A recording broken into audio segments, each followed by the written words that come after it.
اچھا میرے پاکستانیوں، آج سے 1 سال پہلے میں اپنی ڈائری اٹھا کے تو پرائم منسٹر ہاؤس سے گھر گیا تھا، اور اس کے پیچھے ایک بہت بڑی سازش تھی۔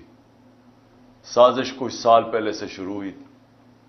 میں ایک سربراہ کو مل رہا تھا مڈل ایسٹ سے، تو اس نے مجھے کہا کہ تمہیں پتہ ہے کہ تمہیں ہٹانے کی کوشش کر رہی ہے، اور جو تمہارا آرمی چیف ہے وہ تمہارے سے خوش نہیں ہے۔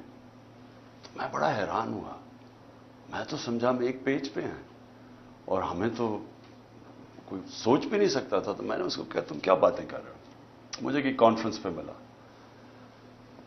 تو جب ہم نے ریورس انجینئرنگ کی، جب سے ہماری گورنمنٹ گئی، اور میں نے پھر پیچھے سارا جائزہ لیا کہ کیا کیا ایونٹس ہوئے اور کس طرح کی سازش ہوئی اور کون کون اس میں ملوث تھا، لیکن ایک کردار جو سب سے جو اس کا ماسٹر مائنڈ تھا، تو وہ پھر آہستہ آہستہ ساری سمجھ آ گئی۔ کدھر کدھر دھوکے ہوئے ہمارے سے، کدھر کدھر ہمیں لال بتی کے پیچھے لگایا گیا، کدھر کدھر جھوٹ بولے گئے، اور ساری کوشش یہ تھی، پہلے سے پلان بنا ہوا تھا کہ مجھے ریپلیس کرنا تھا شہباز شریف سے۔ شہباز شریف سے انڈرسٹینڈنگ ہو چکی تھی جنرل باجوہ کی، اور ان کے کیسز ختم کروائے، اس کو سزا ملنے والی تھی۔ ایف آئی اے کیس میں 16 ارب کا کیس، اور پھر نیب کا 8 ارب کا وہ جو فیک اکاؤنٹس کا کیس تھا، تو سزا ہونے والی تھی۔ تو کیسے پھر اس کو پورا بچایا بھی گیا اور پھر اس کو لایا بھی گیا۔ اور پھر جو ہم سمجھتے تھے کہ امریکہ سے سازش شروع ہوئی ہے، شروع وہاں سے نہیں ہوئی، شروع ادھر سے ہوئی تھی۔ انہوں نے حسین حقانی کو ہمارے گورنمنٹ نے ہائر کروایا گیا، میرے خلاف پروپیگنڈا کیا گیا، اور اس نے کہا کہ کیسے جنرل باجوہ کتنے اچھے ہیں اور پرو امریکہ ہے، اور عمران خان اینٹی امریکہ ہے، اور پھر ادھر سے وہ سائفر آیا۔ تو یہ خیر ہمیں بعد میں ساری چیزیں سامنے آ گئی۔ اب تو واضح ہے کہ یہ پہلے سے سازش تھی، اور اس کے اندر پھر باقی سارے ملتے گئے، یہ سارے پی ڈی ایم کے لوگ، یہ سب شامل تھے بعد میں۔ آج کا ہمارا ایک ہم نے وائٹ پیپر نکالا ہے، اس کا مقصد صرف یہ ہے بتانے کے لیے کہ 1 سال میں ہوا کیا پاکستان سے، پاکستان 1 سال پہلے کھڑا کدھر تھا اور آج کدھر پہنچ گیا۔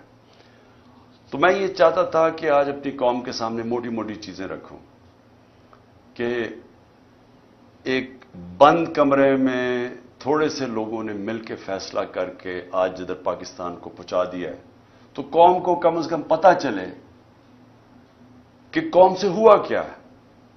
سب سے پہلے جیسے اور پاکستان کھڑا کدھر، 10 سال پہلے کدھر کھڑا تھا؟ ایک تو اکنامک سروے میں آپ ساری چیزیں دیکھ سکتے ہیں، جو پاکستان کی جو ہر سال معیشت کے اوپر جو ایک سروے چھپتی ہے، اس میں یہ سب چیزیں آ جائیں گی۔ لیکن جو موٹی موٹی چیزیں یہ ہیں کہ ایک اکانومی جو بینکرپٹ تھی 2018 میں، سب سے بڑا بیرونی خسارہ تھا، کرنٹ اکاؤنٹ ڈیفیسٹ تقریباً 20 ارب ڈالر کا۔ یہ پاکستان کی تاریخ کا ہمیں سب سے بڑا خسارہ ملا تھا، اور ریزروز تھے کوئی 8 ارب ڈالر کے رہ گئے، تو روپے پہ پریشر تھا۔ اس مشکل وقت پہ گورنمنٹ ملی، پہلے سال سٹیبلائز کی، دوسرے 2 سال کرونا سے ہمیں ڈیل کرنا پڑا۔ اب کرونا یہ یاد رکھیں کہ دنیا میں جو اس نے تباہی مچائی ہے، دنیا کی اکانومیز میں تباہی مچائی ہے، یہ کبھی سب کے سامنے ہے۔ یہ آپ بڑے آرام سے دیکھ سکتے ہیں کہ منفی میں چلی گئی گروتھ ریٹ، ہندوستان 7% پہ آگے بڑھ رہا تھا، وہ منفی میں چلا گیا۔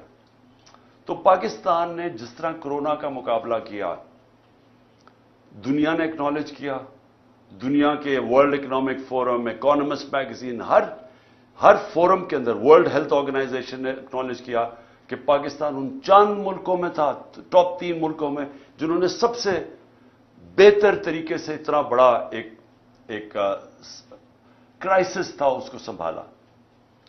میں یہ صرف سوچ رہا ہوں کہ جو ان کی 1 سال کی کارکردگی ہے، اگر یہ خدا نہ خواستہ ہوتے تب تو انہوں نے کیا کرنا تھا؟ انہوں نے جو ملک سے ابھی کیا ہے، سوچیں ابھی تو کرائسس تو ان کو کوئی ملا ہی نہیں ہے، کرائسس تو سارے ہمیں ملے تھے، کیونکہ کورونا کا کرائسس ہم نے ڈیل کیا. انہوں نے جو بینکرپٹ کر کے گئے وہ ہم نے اکانومی کھڑی کی. تو اگر یہ وہاں ہوتے تو انہوں نے سب سے پہلے تو لاک ڈاؤن لگا دینا تھا. ان کی سٹیٹمنٹس آ کے بند کر دو پاکستان کو. تو اگر وہ بند کر دیتے، آگے مشکل حالات تھے، تو یہاں تو لوگوں نے بھوکے مر جانا تھا. تو ہم نے جو اسمارٹ لاک ڈاؤن ان کی تنقید بھی سنی، تو شکر کریں کہ یہ اللہ نے ان کو تب وہاں نہیں رکھا ہوا تھا. اس کے بعد آخری 2 سال 5.7% پہ ہماری اکانومی اوپر گئی اور 6% پہ اوپر گئی. اور یہ یاد رکھیں کہ 17 سال میں بہترین پاکستان کی اکنامک پرفارمنس تھی.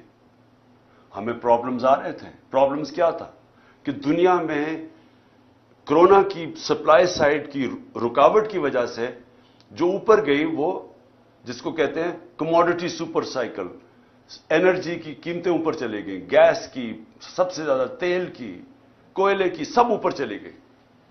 اور اس کی وجہ سے ساری دنیا کے اندر مہنگائی آئی. تو ہم بھی مہنگائی سے ڈیل کر رہے تھے. ہمیں مسلسل انہوں نے کہا کہ مہنگائی میں ملک تباہ ہو گیا. لیکن یاد رکھیں کہ سب سے بڑا جو چیز مہنگائی کرتی ہے وہ تیل ہے. تو ہمارے زمانے میں آخری سال میں $110 سے $115 پہ تیل چلا گیا تھا. ان کے دور میں ابھی $65 تھا، اور اب کبھی $70 ہوتا ہے، $80 پہ سنا ابھی گیا ہوا ہے. تو فرق دیکھیں کہ تیل کا تب کتنا مہنگا تھا، اب کتنا مہنگا. تو ان کا تو کوئی اتنا بڑا کرائسس نہیں تھا. ہم نے سب سے زیادہ کرائسس ڈیل کیے.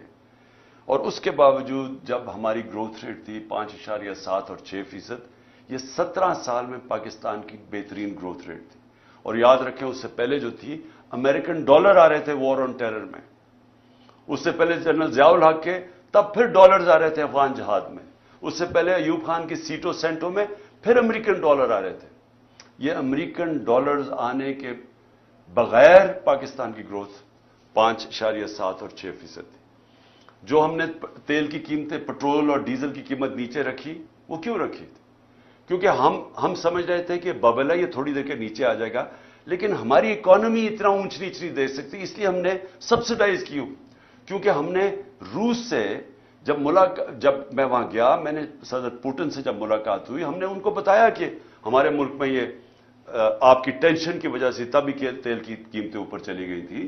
تو انہوں نے پھر اپنا انرجی منسٹر بھیجا، حماد اظہر سے ملاقات ہوئی، اور ہماری انڈرسٹینڈنگ یہ تھی کہ ہم نے جس طرح ہندوستان سستا تیل روس سے لے رہا تھا، پاکستان نے بھی لینا تھا.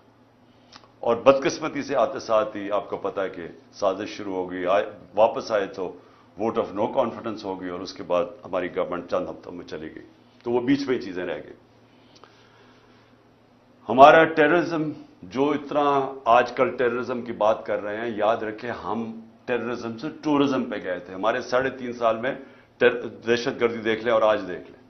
اور جب جو امریکہ نکلا افغانستان سے، تو وہ بہترین ٹائم تھا اس وقت کہ افغان گورنمنٹ کے ساتھ کوآپریٹ کر کے ہم اس ملک کے اندر جو دہشت گردی جو تھوڑی بہت بھی تھی، اس کے اوپر بھی قابو پا سکتے تھے. لیکن کچھ نہیں کیا گیا. انہوں نے کوئی نہ، ان کے پاس ٹائم تھا سوچنے کا، نہ کچھ تھا، کیونکہ آئے تھے صرف ایک مقصد کے لیے، اپنے کرپشن کیسز ختم کرنے کے لیے.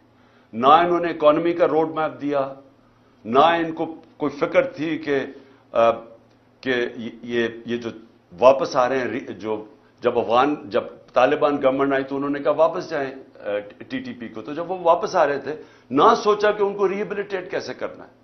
ان کو تو اس کی فکر ہی نہیں تھی. یہ تو پڑ گئے اپنے کرپشن کیسز پہ آتے ساتھ ہی. پہلی کیبنٹ کی میٹنگ کے اندر انہوں نے آتے ساتھ ہی اپنے جناب ECL پہ جو رکھے ہوئے تھے وہ ختم کیا. 60% کیبنٹ جو نہیں آئی وہ ضمانت پہ تھی، کرپشن کے کیسز تھے. تو انہوں نے تو صرف آتے ساتھ ہی اپنی کرپشن کیسز ختم کیے، اور پھر اسمبلی میں جا کے نیب کا قانون پاس کر کے 1100 ارب روپے کے کرپشن کے کیسز اپنے ختم کیے. ہمارے 3 سالوں میں نیب نے 480 ارب روپے کرپشن کا ریکور کیا تھا. ہماری ایوریج آ رہی تھی 160 ارب روپیہ سال کا. سب سے زیادہ ہمارے دور میں ہم نے نیب نے پیسے ریکور کیے تھے جو کرپشن کے تھے.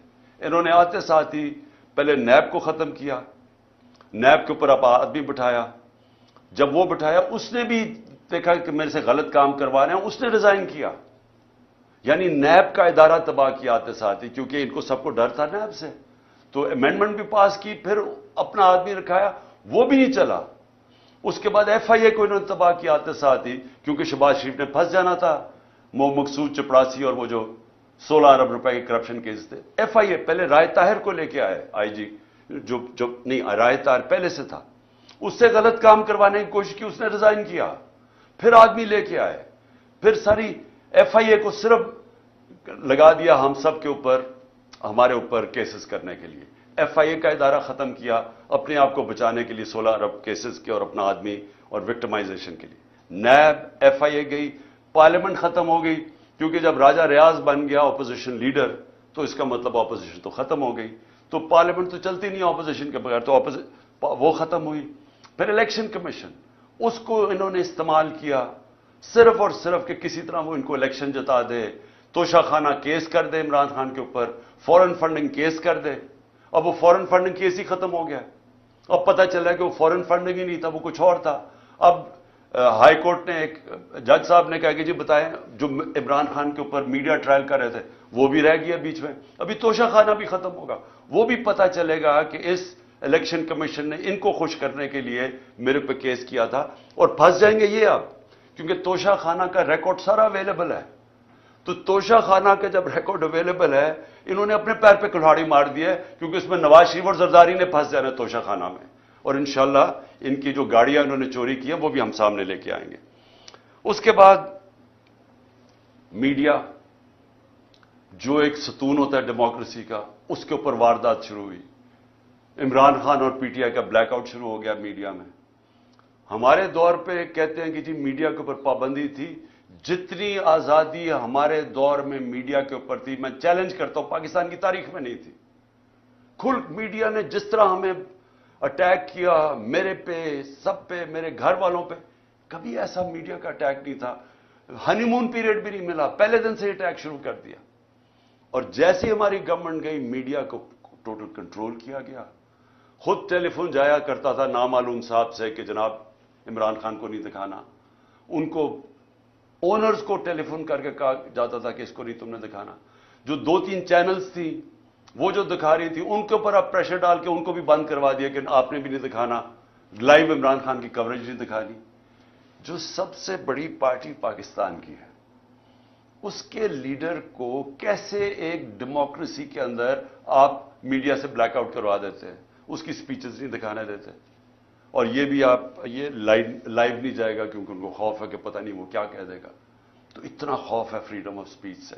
اور میں آج یاد کرانا چاہتا ہوں ہر وہ ہمارا صحافی جو ہمارے دور میں کہتا تھا کہ جی دیکھیں یہاں پابندیاں لگ رہی ہیں. میں چیلنج کرتا ہوں کہ آج اور کمپیئر کریں. میں کہتا ہوں پاکستان کی جمہوریت کی تاریخ میں کبھی ایسی پابندیاں نہیں لگی جو آج لگی ہوئی ہیں ہمارے اوپر. تو میڈیا انہوں نے کر دیا. پھر فنڈامنٹل رائٹس، بنیادی حقوق. 25 مئی کو سے شروع ہوتا ہے. لوگوں کے گھروں میں پولیس گھس کے، پی ٹی آئی کے ایم پیز لوگوں کے گھروں میں گھس کے، نہ چادر نہ چادر دیواری، وہاں جا کے جو انہوں نے جس طرح تشدد کیا، لوگوں کو اٹھایا. ایک 11 سال کے بچے کو لے کر جا رہے ہیں جیل میں کیونکہ باپ نہیں تھا.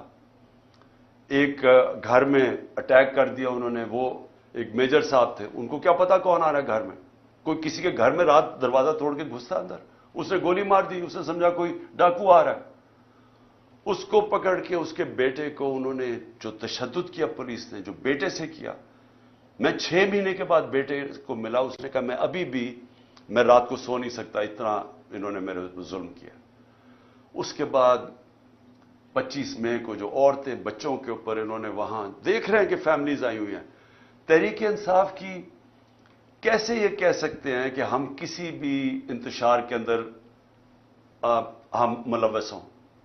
کیونکہ جو پارٹی الیکشن چاہتی ہے وہ انتشار کیوں چاہے گی؟ ہم تو پہلے دن سے کہہ رہے ہیں کہ پاکستان کے مسئلے الیکشن میں، وہ انتشار کیوں چاہے گی؟ لیکن ہر جگہ ہمارے اوپر انہوں نے ہمیں کوشش کی کہ کسی طرح ہم ریئیکٹ کریں، ہمارے اوپر ٹیئر گیسنگ جو بھی کریں تاکہ یہ کہہ سکیں کہ تحریک انصاف انتشار پھیلا رہی ہے. تاکہ اور کیسز بنائیں اور کسی طرح الیکشن نہ ہو ملک میں کہ جی فضا نہیں ہے، سیکیورٹی سچویشن نہیں ہے. تو ہمارے پاس تب سے شروع ہوئے. پھر اس کے بعد ہر جگہ اور بنتے گئے، کیسز بنتے گئے. میرے اوپر آج 144 کیس بن چکے ہیں. میرے اور علی امین کے اوپر، دونوں کے اوپر انہوں نے غداری کا کیس بنا دیا. میرے اوپر غداری کا کیس یہ ہے کہ جناب میں نے اپنی کئی تقریر میں، کوئی ایک میجسٹریٹ کہہ رہا ہے کہ میں اتوار کو آفس تھا جب کوئی ہونا نہیں چاہیے تھا. میں نے اور میرے سٹاف نے دیکھا کہ عمران خان نے کوئی ایسی توہین کر دی ہے ادارے کی، کیونکہ میں نے ڈرٹی ہیری کا ہے اور میں نے سائیکوپیتھ کا ہے. اس کے اوپر میرے اوپر غداری کا پرچہ کر دیا. میں آج جو یہ کر رہے ہیں، میں ان سے سوال پوچھتا ہوں کہ آپ کو پتہ ہے کہ آپ پاکستان کو کتنا نقصان پہنچا رہے ہیں ان چیزوں سے؟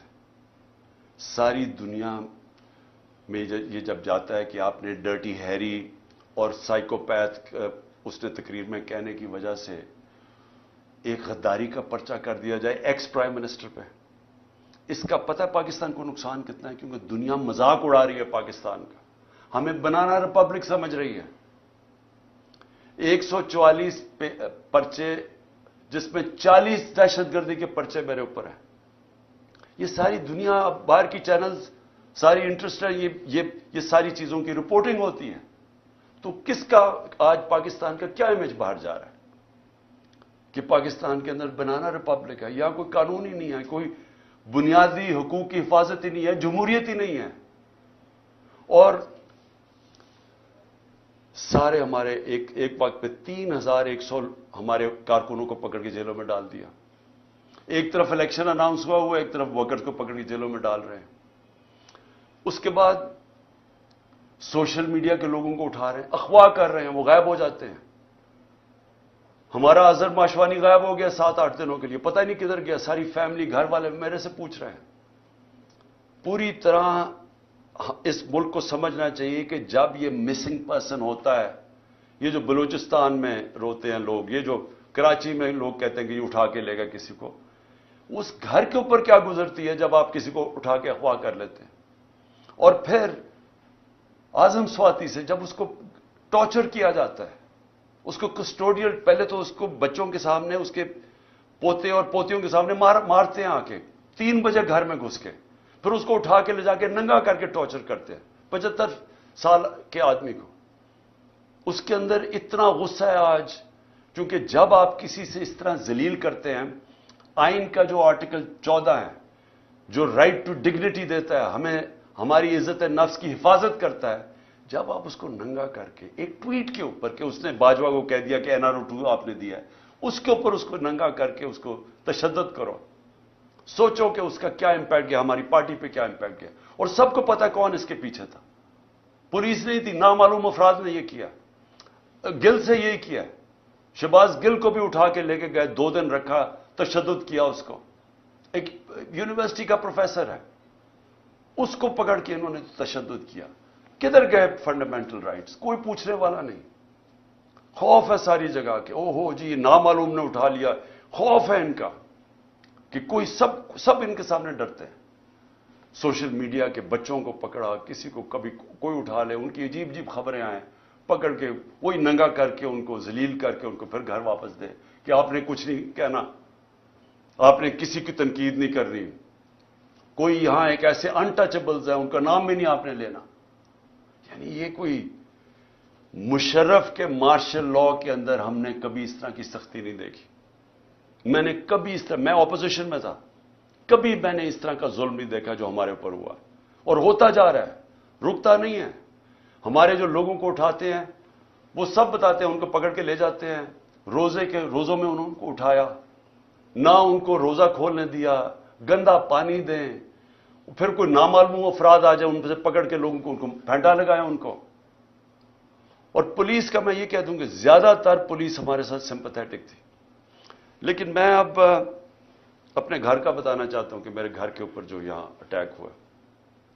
دیکھیں پہلے آپ سمجھ جائیں کہ وہ ہوا تھا، ایشو تھا کیا، وہ وارنٹ کس چیز کی تھی. وارنٹ یہ تھی کہ ایک میجسٹریٹ کے کورٹ نے کہا کہ عمران خان کو وہاں ایک کیس کے اندر اپنی حاضری دینی ہے بیل کے لیے. میں کیوں نہیں جا سکا؟ پہلے مجھے گولی لگی ہوئی تھی. 3.5 مہینے میں میری ٹانگ ٹھیک نہیں تھی، ٹریول نہیں کر سکا.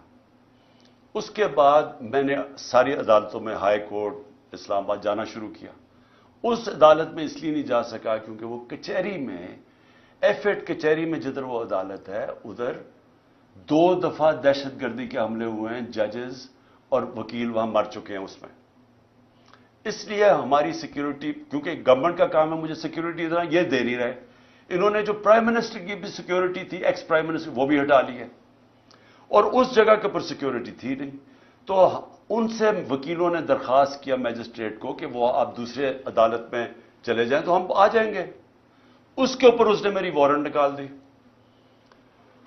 وارنٹ نکلی تھی بنی گالا کے لیے، لے کے آنا تھی، اور انسپیکٹر نے وارنٹ لے کے آنا تھا. وہ ڈی آئی جی وہ بنی گالا کی وارنٹ لے کے یہاں جاتا ہے، اس کا پروسیجر ہی بالکل غلط ہے. پہلے تو وارنٹ یہ تھی کہ عدالت میں آنا تھا 18 کو، وہ میں ویسے ہی جا رہا تھا عدالت میں.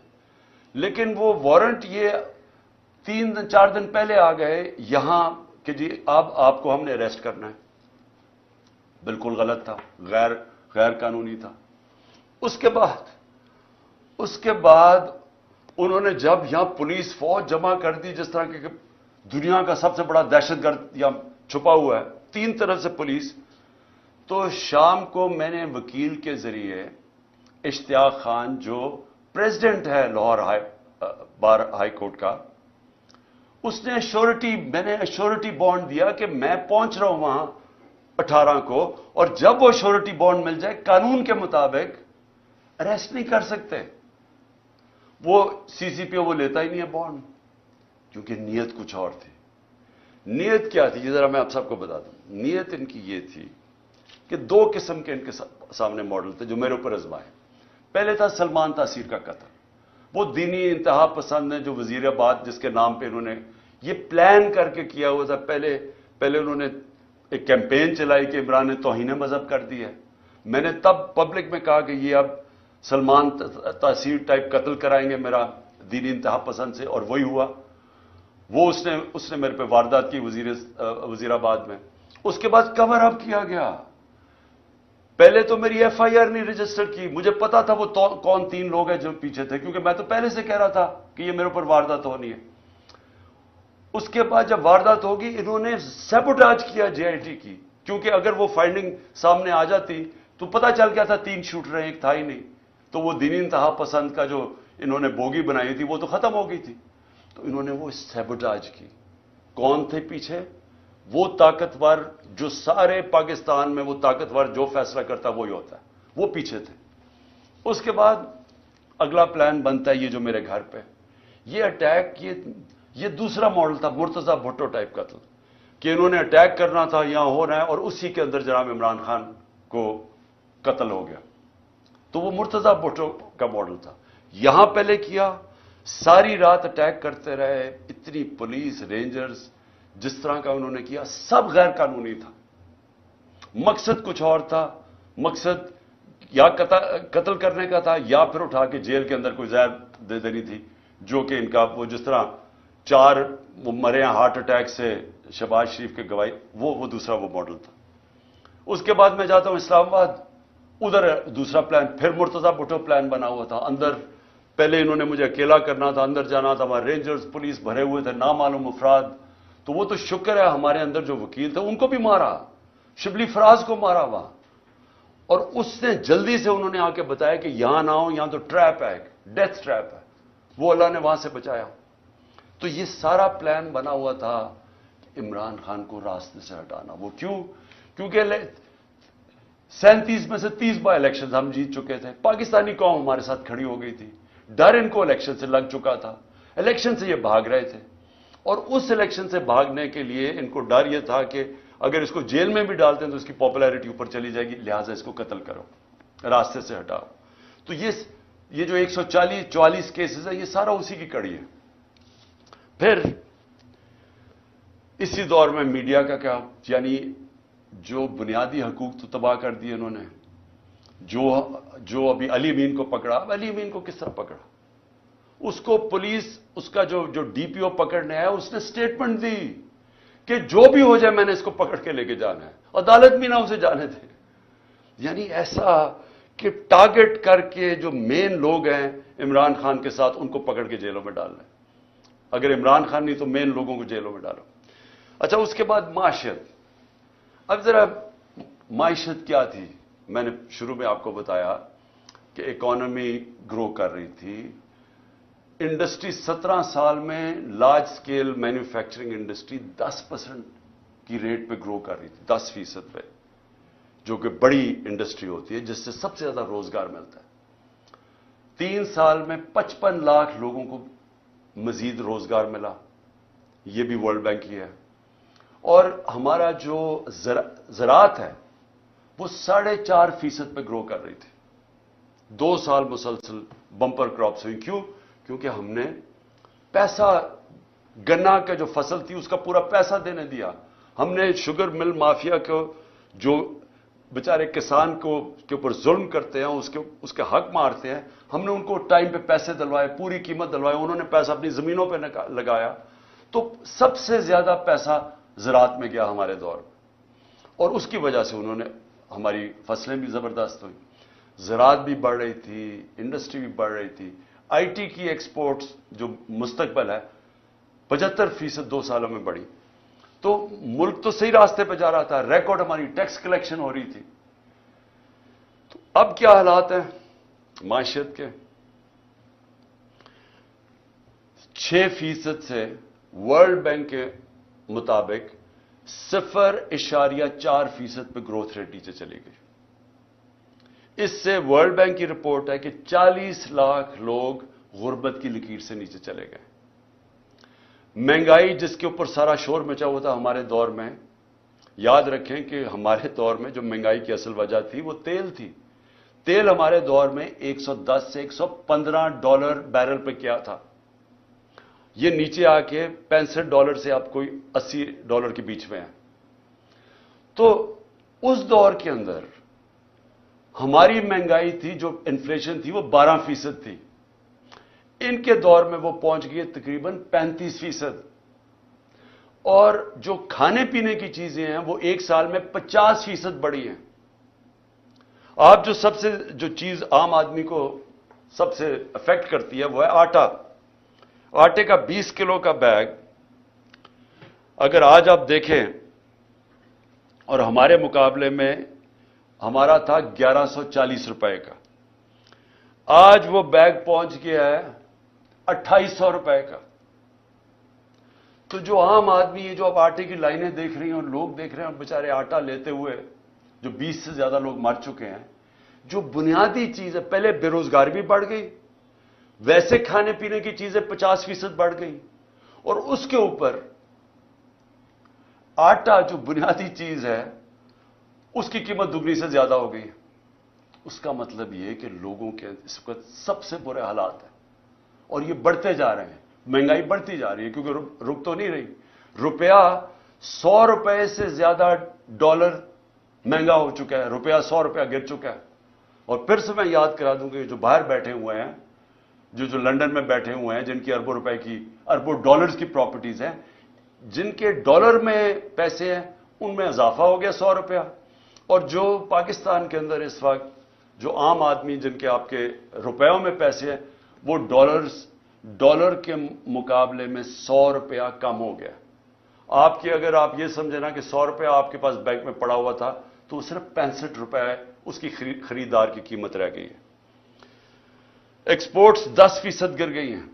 ہماری ایکسپورٹس آخری 2-3 سالوں میں بڑھتی جا رہی تھی.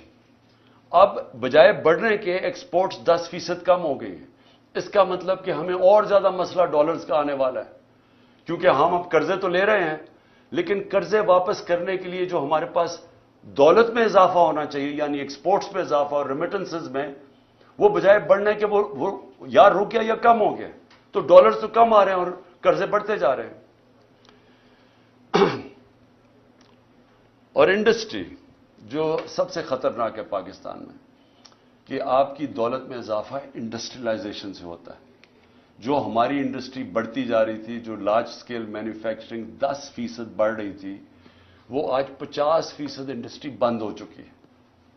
اور جو آج انڈسٹری کا حال ہے, اس کا اب ڈائریکٹ امپیکٹ پڑ رہا ہے. جس طرح میں نے کہا, ہمارے دور میں یہ صرف سال پہلے فیصل آباد میں پوچھیں, ان کو ٹیکسٹائل انڈسٹری کا اسکلڈ ورکر نہیں مل رہا تھا, مزدور نہیں مل رہا تھا. اور آج آپ دیکھ لیں کہ ٹیکسٹائل انڈسٹری کے حالات کیا ہیں. اچھا جی, پھر اب آخر میں پہنچ رہا ہوں کہ 1 سال کے اندر معیشت بھی بیٹھ گئی, میڈیا بھی بند کر دیا, ہمارے جو بنیادی حقوق ہیں ان کی بھی تباہی کر دی,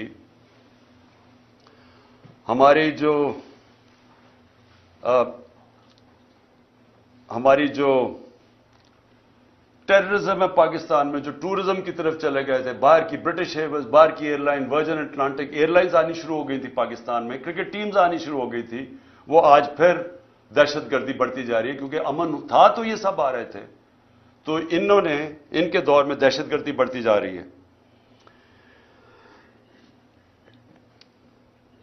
اب آخر میں اپنی بات ختم کرتا ہوں.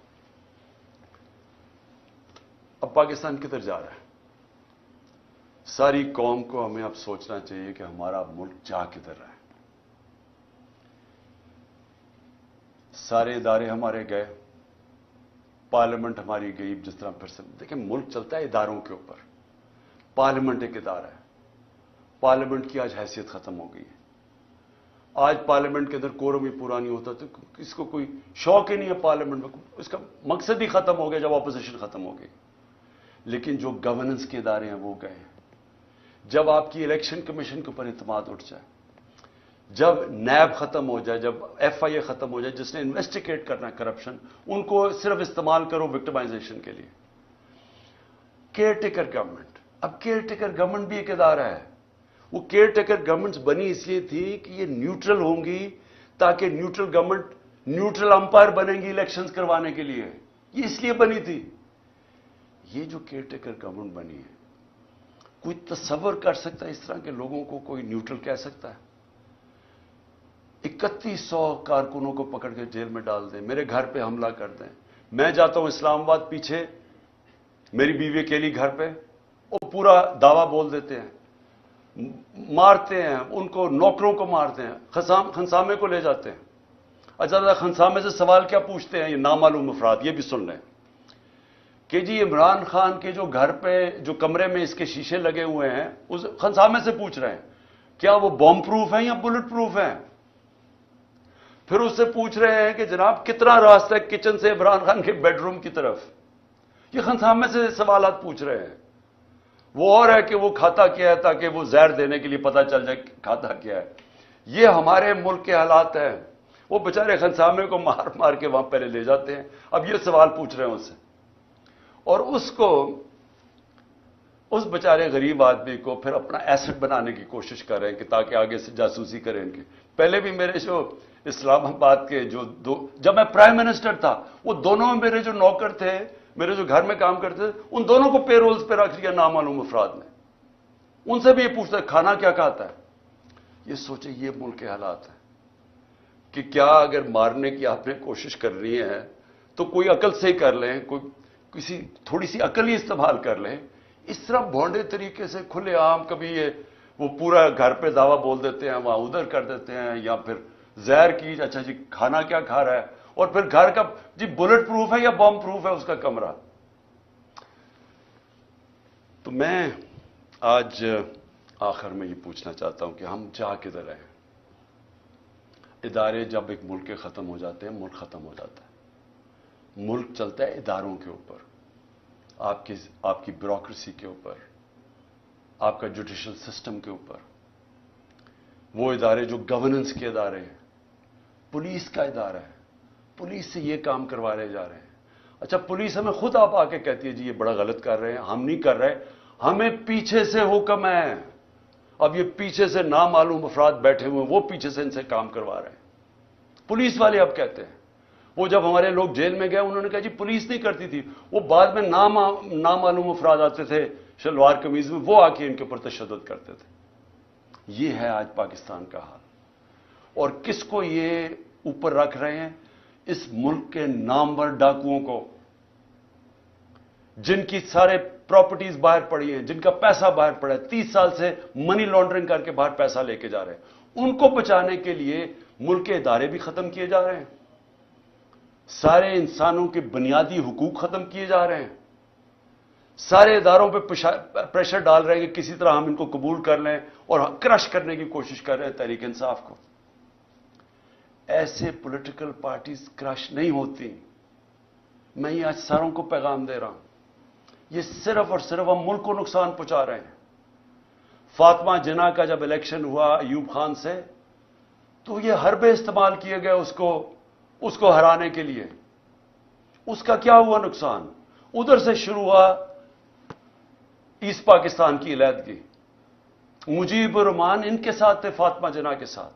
ایسٹ پاکستان نے فاطمہ جناح کو ووٹ دیا تھا. یہاں حربے استعمال کر کے اس کو ہرایا گیا. کیا نتیجہ ہوا اس کا؟ ملک ٹوٹ گیا, کیونکہ وہی مجیب الرحمان آخر میں الیکشن سویپ کر گیا, کیونکہ انہوں نے کہا یہاں تو جمہوریت ہی نہیں ہے, یہاں تو ہماری آواز ہی نہیں ہے. اور جب وہ الیکشن جیت گیا, election free and fair election وہ جیت گیا, 1970 کا الیکشن سب سمجھتے ہیں فری اینڈ فیئر. وہ جب جیت گیا اس کی مینڈیٹ ہی مانگنا, ملک ٹوٹ گیا. اب وہی حربے پھر استعمال کیے جا رہے ہیں کہ جو سب سے بڑی جماعت ہے اس کے ڈر سے کہ وہ الیکشن نہ جیت جائے, سارے پاکستان کا نظام کا بیڑا غرق کر رہے ہیں. ہر وہ ادارہ ختم کر رہے ہیں کہ کسی طرح ان کو جتا دے, چوروں کو, ان کو کسی طرح یا الیکشن ہونا یا یہ جیتے نا. یہ جو اب سپریم کورٹ سے ہو رہا ہے, میں سوال یہ پوچھتا ہوں کہ میں نے آئین دیکھ کے, وکیلوں کو کنسلٹ کر کے, آئین کے مطابق میں نے اپنی گورنمنٹ جب ڈیزالو کی, اور اس لیے کہ ہم کام نہیں کر سکتے تھے اور ہم یہ سمجھتے تھے کہ الیکشن ایک ہی راستہ ہے, اور ابھی میں سمجھتا ہوں کہ الیکشن کے بغیر کوئی دوسرا راستہ نہیں ہے.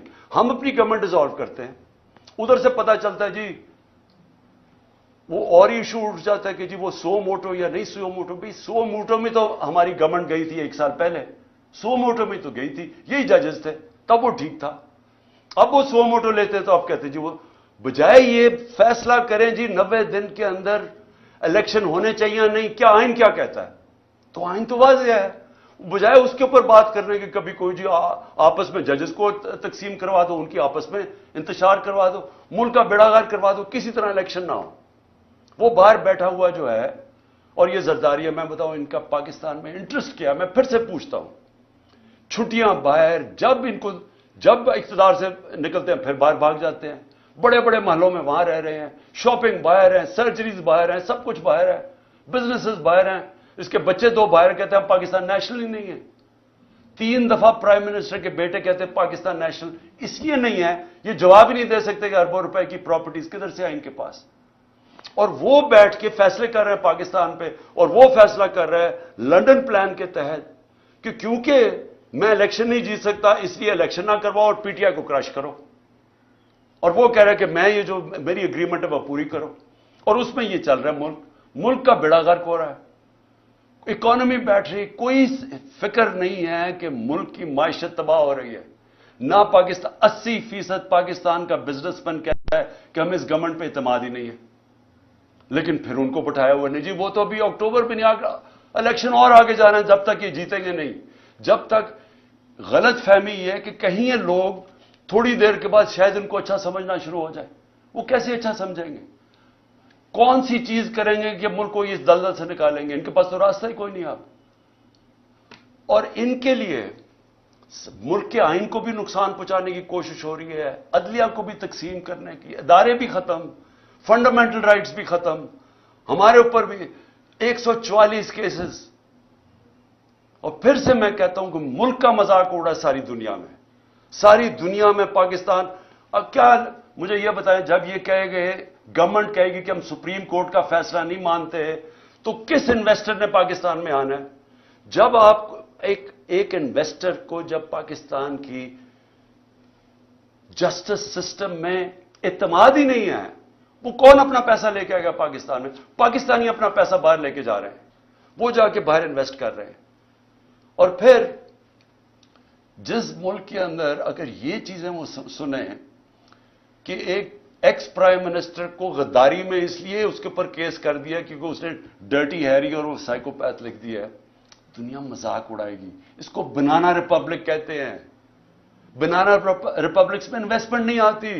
بنانا ریپبلکس میں سے سارے ان کے لوگ پیسے چوری کر کے باہر بھیج دیتے ہیں, منی لانڈرنگ کرتے ہیں. وہاں ساری جگہ شریف اور زرداری بیٹھے ہوئے ہیں. اس لیے میں آج آخر میں یہ بات کہتا ہوں کہ جو ملک ہمارا ایک سال میں جہاں آج پہنچا ہے, کوئی سوال پوچھے گا اس آدمی سے جس نے کہا جی عمران خان بڑا خطرناک ہے اس لیے میں نے فیصلہ کیا, اور اس لیے اس نے فیصلہ نہیں کیا, اس نے فیصلہ اور وجوہات سے کیا تھا. وہ ایکسٹینشن اس کا بہت بڑا وجہ تھی. وہ اپنی ایکسٹینشن چاہتا تھا. شہباز شریف نے اسے شیورٹی دی ہوئی تھی. وہ اور بات ہے کہ نواز شریف اڑ گیا. پلان سارا ایکسٹینشن کا تھا. یہ سارا ڈرامہ اس کے لیے ہوا ہے, ذات کے لیے ہوا ہے. یہ ملک کو آج پہنچایا صرف اپنے ذاتی مفادات کے لیے, اور پوری سازش اس کے لیے کی گئی تھی. تو آج کوئی پوچھے گا اس کو کہ جدھر آج پاکستان ہے 9 لاکھ لوگ ہمارے پروفیشنل ملک چھوڑ کے چلے گئے ہیں یہ پچھلے چند مہینے میں. امید چلی گئی ہے پاکستان سے. شوکت خانم سے 4 ہمارے کنسلٹنٹس چھوڑ گئے ہیں. یاد رکھیں کہ جو کینسر کے ڈاکٹرز ہوتے ہیں دنیا میں ان کی ڈیمانڈ ہوتی ہے. بڑی مشکل سے ہم ان کو لے کے آتے ہیں پاکستان, کیونکہ ایک کہیں معمولی سا بھی جو آنکولوجسٹ ہوتا ہے کینسر کا ڈاکٹر, اس کی معمولی سے کہ بھی وہ تنخواہ ہوتی ہے جو ہم پاکستان میں نہیں دے سکتے, تو مشکل سے ان کو لے کے آئے. تو یہ جو حالات دیکھ کے 4 ہمارے ڈاکٹر چھوڑ کے چلے گئے, مایوس ہو گئے ہیں. تو کیا کوئی اس کو ذمہ دار ٹھہرائے گا کہ تکبر کے اندر فرعون بنا ہوا کہ میں نے فیصلہ کیا جی ملک کی بہتری کیا ہے, اور اس کے لیے آج جو ہمارے حالات ہیں کوئی اس کو کوئی ادارہ ذمہ دار ٹھہرائے گا؟ کیا یہ قانون سے اوپر ہے؟ ان کو کوئی پوچھ نہیں سکتا.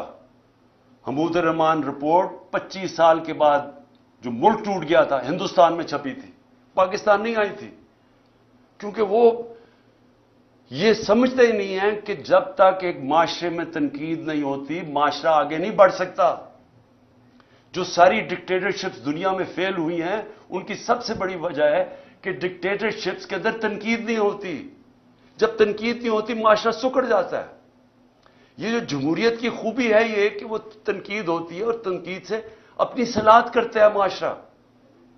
یہاں جب تک ہم یہ سمجھیں گے کہ جی وہ ایک سپر کنگ تھا, وہ جو مرضی فیصلہ کرے, ذمہ دار کسی اور کو ٹھہراؤ, اور وہ آرام سے کسی باہر والے ملک میں اچھی ہوائیں لیتا پھرے, کبھی بھی ملک آگے نہیں بڑھے گا. اور آج خاص طور پہ پاکستان کی اس برے وقت میں جو سب سے خوشائن چیز وہ یہ کہ پہلی دفعہ میں نے 1 سال میں جو چیز چینج دیکھا ہے کہ ہماری عوام جاگ گئی ہے, ایک شعور آ گیا ہے.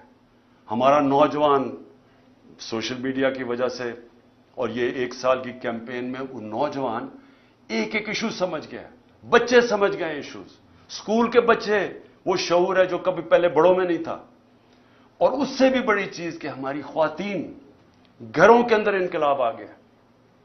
میں سمجھتا ہوں کہ یہ سب سے خوشائن چیز ہے جب ایک قوم جاگ جاتی ہے اور جب اس کو سمجھ آ جاتی ہے حقیقی آزادی کیا ہے. حقیقی آزادی انصاف سے آتی ہے جب ایک معاشرے میں آپ کے بنیادی حقوق کی حفاظت کرتا ہے آپ کے عدالتوں کا نظام, وہ لوگ آزاد ہو جاتے ہیں. وہ اس کو لیول پلینگ فیلڈ کہتے ہیں, وہ معاشری ترقی کرتے ہیں. تو اس وقت لوگ سب سمجھ بیٹھے ہیں کہ ہمیں آزادی چاہیے, ہم بنیادی حقوق چاہیے, ہمیں انصاف چاہیے. ہمیں یہ جو کلاس ہے قانون کے اوپر بیٹھی ہوئی ہم اس کو تسلیم نہیں کرتے.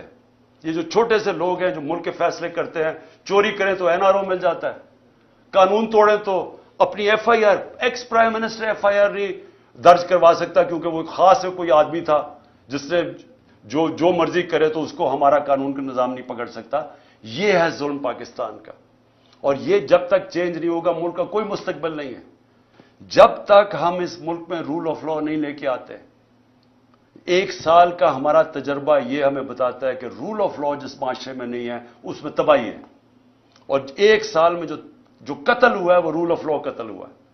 ان چوروں کو اوپر بٹھانے کے لیے اس ملک کے اوپر جو ظلم ہوا ہے وہ یہ ہوا ہے کہ ان کے لیے ایک اور قانون بن گیا,